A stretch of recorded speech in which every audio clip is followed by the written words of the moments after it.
Sandra Esquivaes, bonjour. Bonjour. Est-ce que vous pourriez vous présenter? Oui, Sandra Esquivaes, associée Paul Hastings, cabinet d'avocats, et je suis en charge du département financement et restructuration.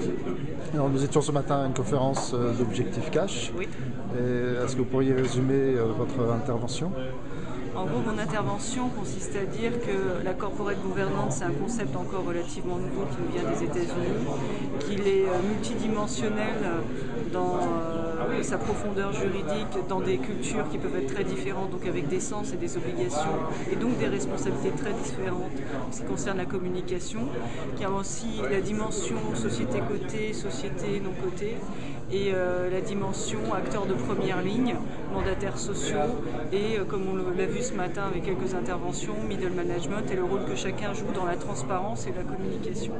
Alors avec cet univers multidimensionnel, comment fait-on pour s'en sortir quand on est DAF et se conformer à ses obligations? On fait souvent du risk management parce que le risque zéro n'est pas possible, la perfection non plus, et donc on doit aussi beaucoup anticiper et documenter et se faire aider, travailler en équipe et se faire aider par les compétences transverses nécessaires.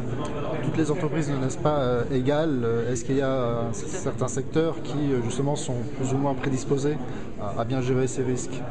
Oui, étrangement, effectivement, il y a plus de pression sur les PME, entre guillemets, quoique leur environnement législatif est moins réglementé en termes de gouvernance d'entreprise, puisque les sociétés cotées sont soumises à une réglementation plus vaste. Toutefois, elle s'étend.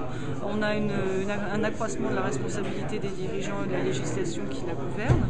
Donc pour les PME qui ont des moyens humains et financiers moins importants, il est parfois difficile de se prémunir par rapport à ces risques. Toutefois, on se rend compte quand on regarde la courbe de transparence face aux obligations de communication que finalement, plus on demande aux entreprises de communiquer, plus ça devient une obligation légale. Au-delà d'un certain seuil, la transparence est moindre puisqu'on part dans un système d'usine à gaz, entre guillemets, où finalement plus personne ne comprend rien au rapport de 300 pages qui sont transmis. Donc c'est peut-être plus une question de culture d'entreprise que véritablement de taille d'entreprise et donc de valeur de la transparence qui soit communiquée, véhiculée à l'interne de la société. Sandra Esquivaes, merci beaucoup. Merci, au revoir.